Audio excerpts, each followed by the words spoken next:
dispatcher, grid Papa, uniform 259er, 119er, break. Enemy is unaware of our presence at this time, over. Solid copy.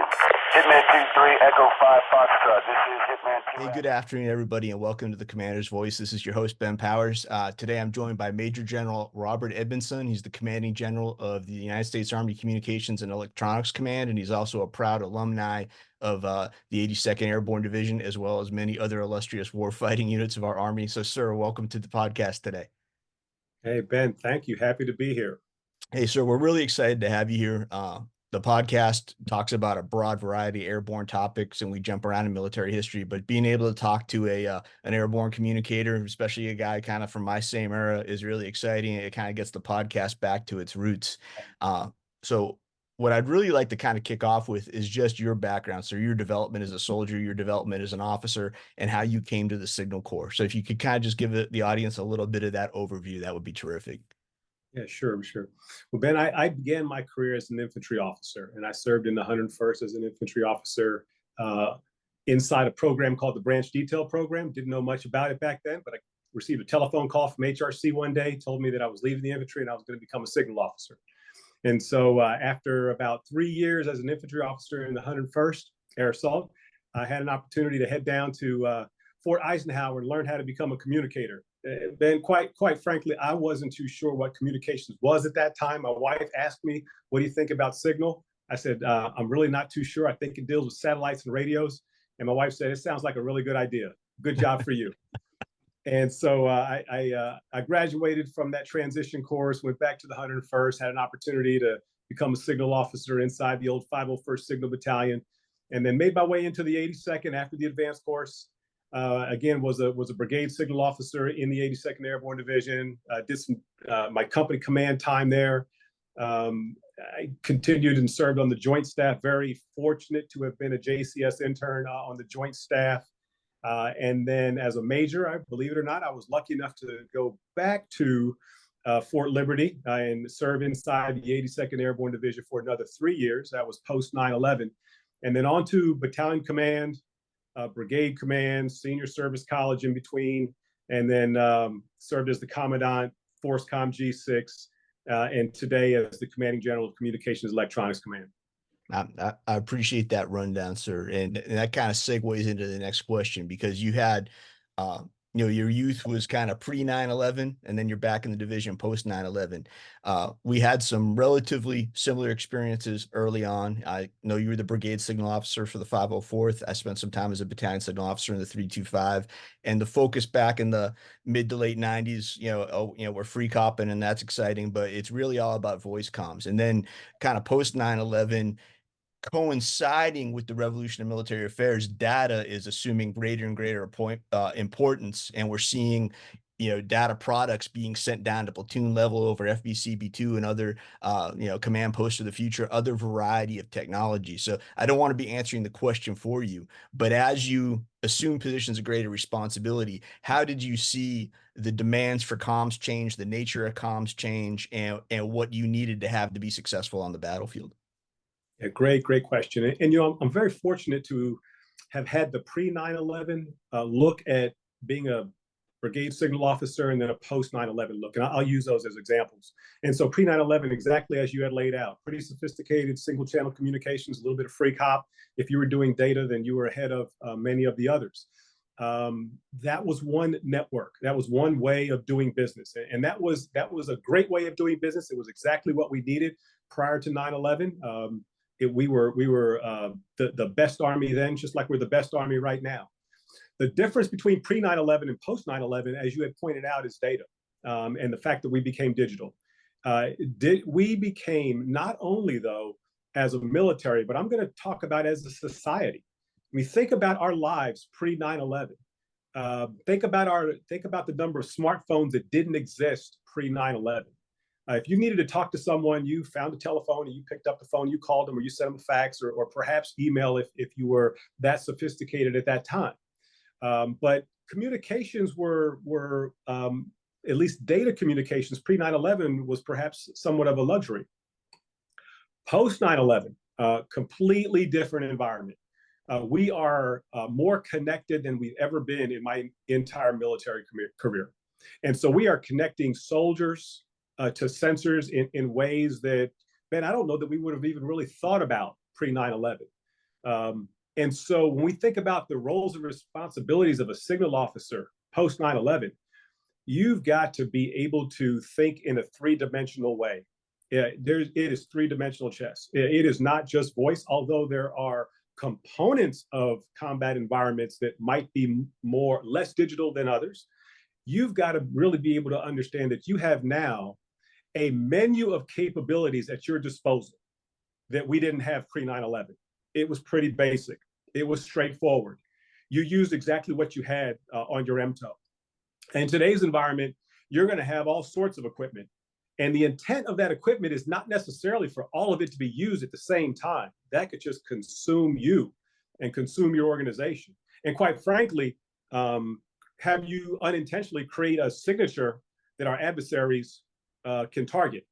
But what you have now is you have a menu of capabilities, and you as a signal officer, you need to be able to orchestrate the right type of communications at the right time for your organization.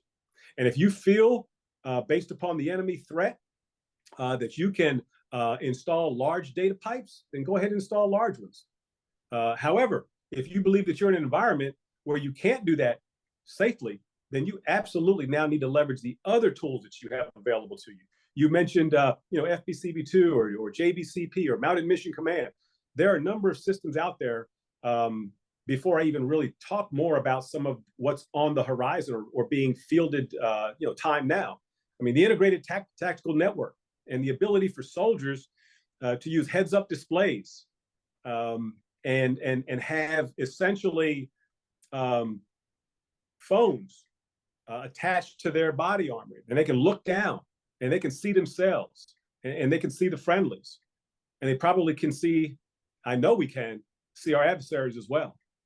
And so the ability to put all of that together, have it all work to where you can put steel on target in a very, very accurate and deliberate way. Ben, we in the Army, we want to preserve the peace. But if we're not able to preserve the peace, we don't want a fair fight. We want to win. We want to win convincingly, and we want it to be fast. Roger that, sir. And I'm glad you bring up the the speed, the old Tommy Franks mantra that speed kills. You've kind of addressed it, but I want to dig into it a little deeper. With such a variety of capability, how are we making sure that we train, and I realize you're in material rather than training right now, but that we train our signal officers to tailor capability rather than bring it all? And therefore they can be flexible, they can move fast versus, oh, I've got to have everything up. And, if we're not communicating on everything, then I'm failing. And at the same time, you might be contributing to a dependence that your commander may have on, well, I'm blind because I don't have everything, or I can't make a decision because I don't have all the information. How do we balance flexibility, speed, audacity with as much capability as we're able to bring to the fight?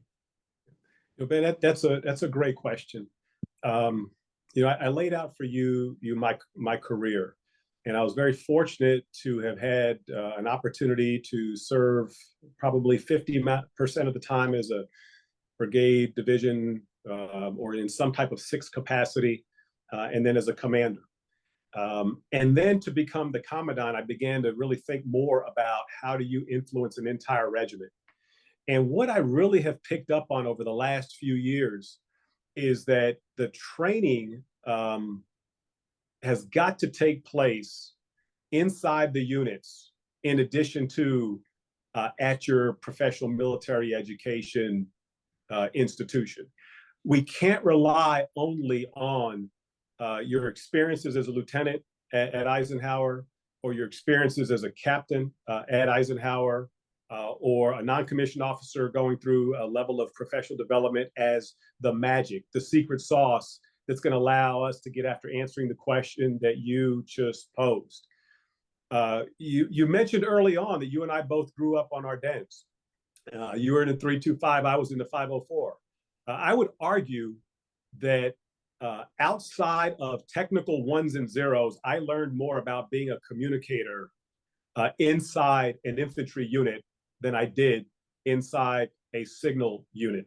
Yes, sir. Because I learned how the Army fights. I learned combined arms. And so when you then think about all the menu, the tools that are available to our signal officers today, they've got to be managed and orchestrated in a way that is synchronized with, let's just say, that battalion commander's intent, that brigade commander's intent, that division commander's intent. And I think that is how we will best teach our that next generation of communications officers how to deliver capability on time. You're going to get the timing and the tempo from serving in organizations that are not like your organization. And so whether it was an infantry unit for me, an MI unit for me again, I learned a great deal from other branches. Yeah, Roger, that makes a lot of sense. And transitioning sort of from talking about ones and zeros and also talking about training and preparation. As your career advanced, I know that, for example, your time in the 04, I know you were working for General Petraeus at the time. He was Colonel Petraeus, commanding the brigade. I know you probably had an opportunity to work with the G3, eventually Lieutenant General, Frank Helmick. You probably worked with several other officers who became general officers.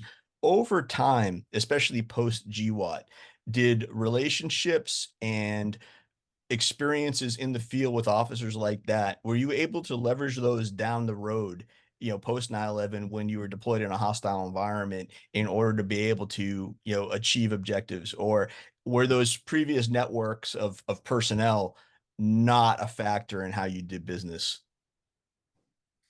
I'm going to answer that question, but I'm going to take you back to pre 9/11. Because I believe that those were really my formative years. I'm continuing to learn. I learn every single day. And don't get me wrong, I learned as a major, I learned as a lieutenant colonel, I learned as a colonel, I'm learning today. But in terms of those formative years, those ones that I really do believe that I reflect on a great deal, even to this day in this job, are the ones that, when I had the opportunity to, as you point out, work for Colonel Petraeus as a brigade commander. But I also have to add in, I mean, I had an opportunity to work for the namesake of this battalion, of this chapter that we're talking on right now. Yes, sir. The ability to work for a Lieutenant Colonel Vi at that time, that was remarkable. And I had nothing to do with my assignments. I was assigned to the 04 and had a chance to work for Colonel Petraeus, and I was assigned to the Signal Battalion and had a chance to work for Lieutenant Colonel Vi.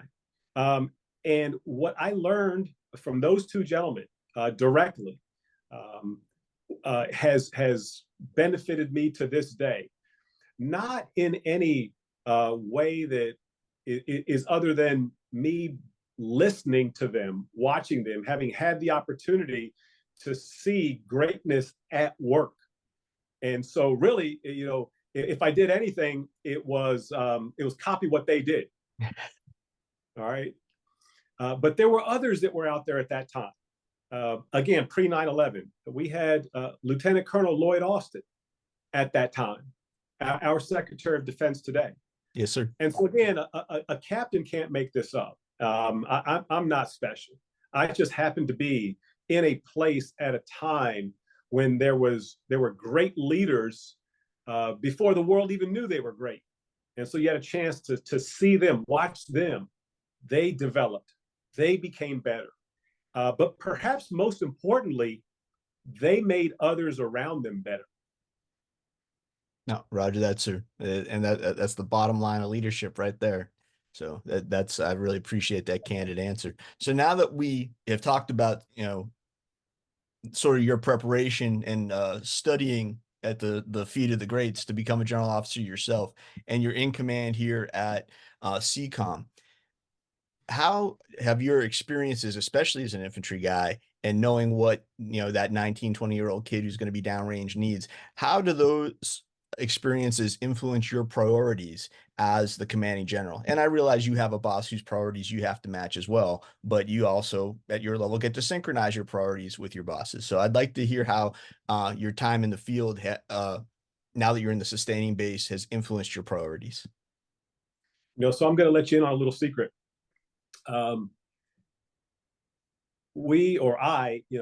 didn't grow up to become a general, and I surely didn't land in this position without having to cut my teeth as a rifle platoon leader, as a signal platoon leader. In other words, as a lieutenant, through those captain's years.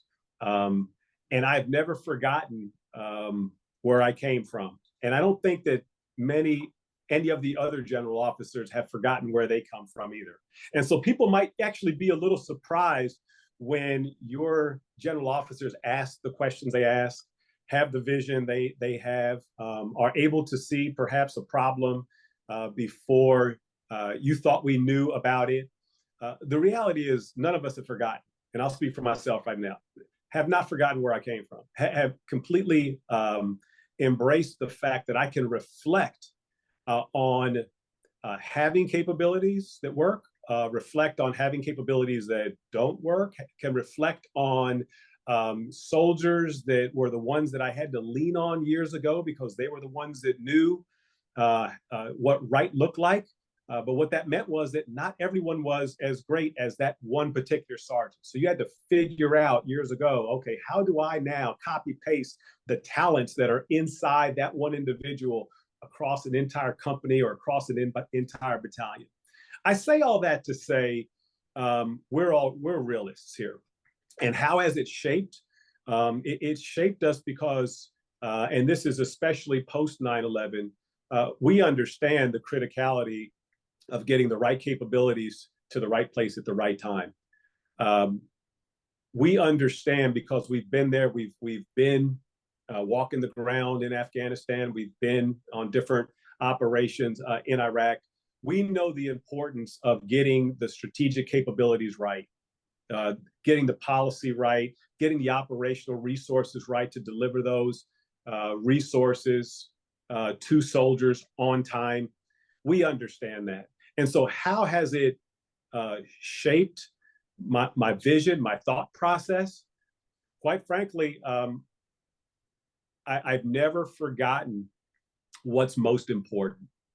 And so as we'll have policy discussions, as we'll have resource discussions, as we'll have priorities and vision and lines of effort, the fact of the matter is everything that I just mentioned and a heck of a lot more has got to enable the soldier.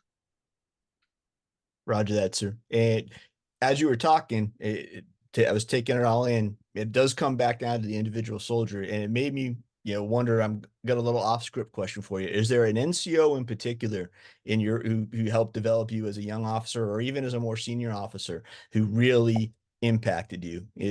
And I realize we are impacted by our soldiers constantly, but is there anyone who really stands out in your development?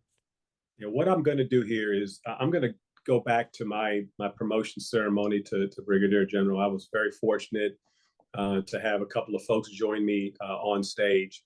And the first person that joined me on stage was my ROTC NCOIC, First Sergeant Retired Butch Fultz. He joined me on stage. The second person that joined me was First Sergeant Retired Robert Jericho, my first Signal platoon sergeant. And the third person that joined me on stage was Command Sergeant Major Retired John Womble. And so to answer your question, there are probably many, many more that are out there. I know. I saw some this past weekend when I was down at Fort Liberty. We embraced and they poured into me. But I'm just going to highlight those three because they immediately come to mind. And they came, when you think about the ROTC NCOIC, and we're not talking about a platoon sergeant now. We're not talking about someone who was, my senior enlisted advisor today, who we've worked with a lot over the last number of years. We have a great relationship. I'm going to go back to the beginning. Cadet Edmondson had himself a non-commissioned officer that kept me driving forward, and then to have a signal platoon sergeant who's going to take the time to teach me what right looks like, knowing that I came out of the infantry. He's going to take the time to teach me what right looks like. And then at the battalion level, which is critical. I mean, the influence, we probably need to spend more time talking about and embracing the responsibilities that a battalion commander and a battalion CSM have. I mean, I don't know about you, but when I think about my early years, I think about a battalion commander. Yes, I don't sir. know that I even knew the brigade commander. And so when I became a battalion commander, I took that job even more serious because I just remembered who I looked up to. And to have my senior enlisted advisor there with me to guide me along the way, because your officers don't know it all. They need to make sure that they have that battle buddy. And so those are three that I'll give you that I know poured into me. Probably 100 others, but those are the three that I'll go with today. I appreciate that answer, sir, very, very, very much. I think that's fantastic. We're just about out of time, so I want to ask you one last question just for fun. If you had the opportunity to be back down on Ardennes Street and you were getting ready to go do a mass tack somewhere, what drop zone would you want to drop on? Normandy. You said that without any hesitation, sir. That's fantastic. I remember where I came from, and I will never forget Normandy drop zone. Outstanding, sir. Well, sir, thank you very much. Everybody, today my guest has been Major General Robert Edmondson, the Commanding General of Army Communications Electronics Command, excuse me. Sir, thank you so much for your time. Thank you so much for your candor. We've really appreciated it. And it's probably been 30 years since I spoke to you, and I'm really happy to have the chance to catch up. Hey, same here. Good seeing you, Ben. All the best. Airborne all the way. All the way, sir.